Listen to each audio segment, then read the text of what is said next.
Section 1. You will hear a student talking to the study abroad coordinator at her university. First, you have some time to look at questions 1 to 4.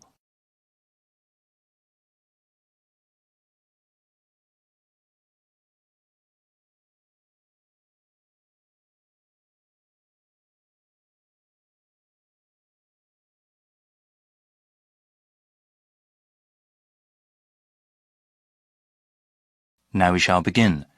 You should answer the questions as you listen, because you will not hear the recording a second time. Listen carefully and answer questions 1 to 4.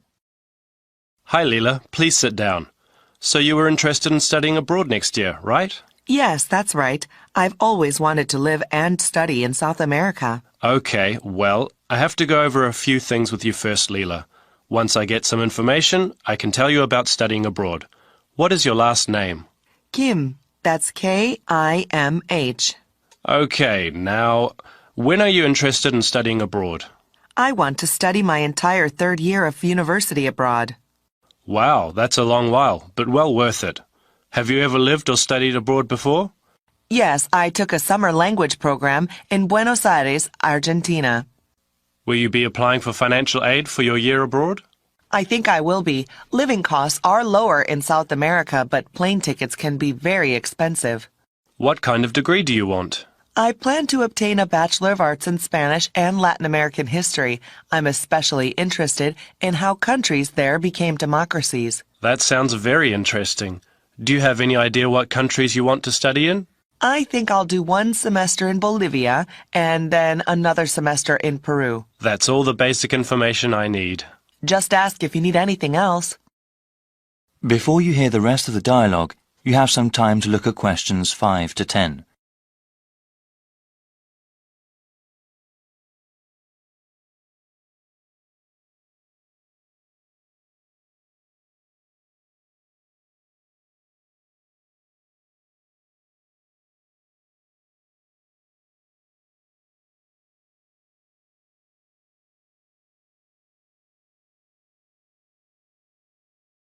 Now listen and answer questions 5 to 10.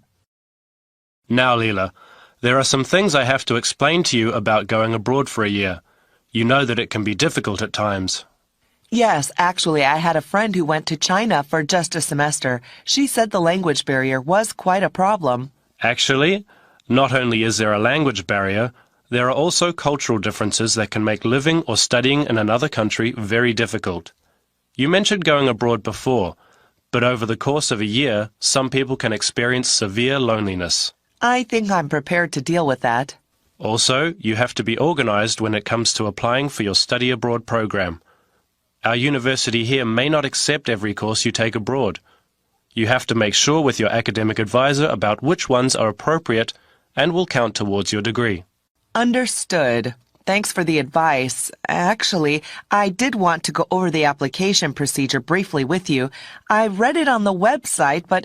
Yes, it can be slightly confusing. First of all, please remember to keep your grade point average at 3.2 or above. There are high standards for those sponsored by the school to study in another country. Once you have declared your major, you can begin your research into which programs you want to go to. After filling out the appropriate application, you will submit them to the Office of Study Abroad. After they review your materials, you will be informed about whether or not you can study abroad under the university's name. You will also be informed about how much financial aid you will receive. Sounds slightly daunting. Well, from what I have seen, I don't think you need to worry. Okay then, I'll print the forms from the online website now and get started. Good luck, Leela. Thank you so much. No problem. If you have any other questions, please email or call. I will. Bye then. That is the end of section 1. You now have half a minute to check your answers.